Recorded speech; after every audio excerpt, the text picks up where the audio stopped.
Kasih karunia dan damai sejahtera Allah Bapa kita dan anaknya Tuhan Yesus Kristus menyertai saudara. Amin. Shalom, saudaraku yang terkasih di dalam nama Tuhan Yesus Kristus. Senang bisa menyapa saudara di tempat saudara berada hari ini. Dalam dimensi yang berbeda, tetapi dalam dunia yang sama. Sebagai insan yang diciptakan untuk Tuhan, sebelum kita melakukan rangkaian aktivitas kita pada hari ini, marilah kita mengawalinya dengan mendengarkan firman Tuhan. Ayat renungan kita pada hari ini tanggal 23 Februari 2023 yang tertulis di Roma 5 ayat yang pertama. Beginilah bunyinya. Hasil pembenaran. Sebab itu kita yang dibenarkan karena iman, kita hidup dalam damai sejahtera dengan Allah oleh karena Tuhan kita Yesus Kristus. Demikian firman Tuhan.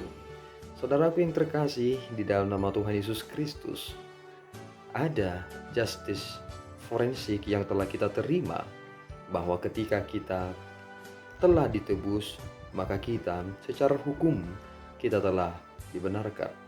Mengapa demikian? Karena ternyata aku, saudara, adalah makhluk yang berdosa, manusia yang berdosa, yang upah dari dosa itu adalah maut.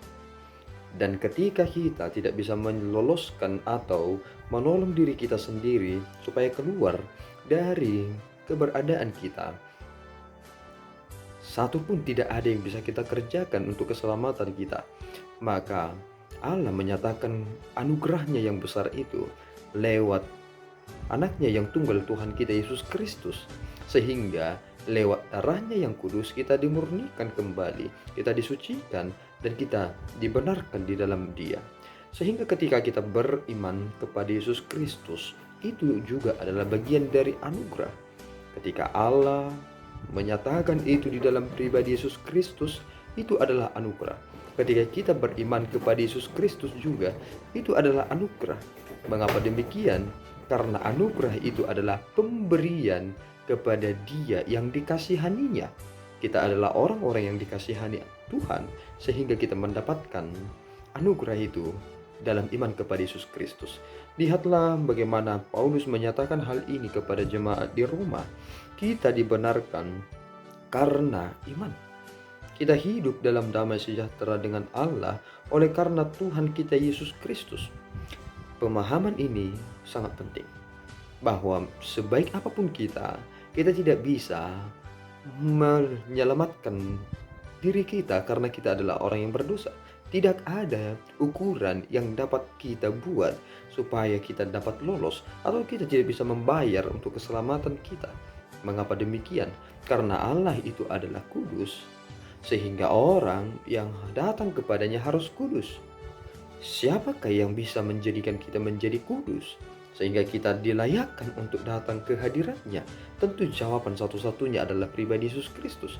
Ini tidak dapat ditawar-tawar, sehingga iman harus menjadi pijakan kita kepada Kristus. Inilah jalan satu-satunya. Maka saudaraku yang terkasih, memikirkan hal ini menjadikan kita semakin bersuka cita. Karena kesesakan selama ini telah kita alami, kita tidak bisa membuat suatu hal supaya kita dapat diselamatkan. Tetapi kini kita telah mendapatkan itu di dalam pribadi Yesus Kristus Tuhan kita. Maka kita harus terus bersuka cita, menunjukkan betapa kita harus mengerjakan keselamatan kita. Jangan berhenti ketika saudara telah menerima anugerah itu, tetapi teruskan anugerah itu kepada siapapun dan bagaimanapun. Saudara harus mengerjakan keselamatan saudara. Karena ketika aku telah menerima anugerah pengampunan di dalam Yesus Kristus, maka aku sebagai orang yang telah diampuni, maka aku harus layak mempersembahkan seluruh hidupku kepada Dia yang telah membawa aku kembali. Kiranya Tuhan memampukan saudara untuk senantiasa hidup dalam tuntunan anugerahnya. Tuhan Yesus memberkati kita berdoa. Ya Tuhan, kami bersyukur atas berkat-Mu, terpuji nama-Mu Bapa atas pemeliharaan yang Tuhan telah nyatakan kepada kami. Engkau telah menyelamatkan kami Bapa, di dalam iman kepada-Mu di dalam Yesus Kristus. Terima kasih ya Tuhan, Engkau telah menolong kami, Engkau telah menyelamatkan kami, sehingga kami tidak menjadi binasa. Jadikan kami Tuhan hidup seturut dengan kehendak-Mu, dan izinkanlah Roh Kudus-Mu memimpin kami, supaya kami senantiasa hidup di dalam keselamatan kami itu. Terpuji namamu Bapa dalam Yesus, kami telah berdoa dan mengucap syukur. Anugerah Tuhan kita Yesus Kristus, kasih setia Allah Bapa, dan persekutuan Roh Kudus menyertai saudara. Amin. Tuhan Yesus memberkati.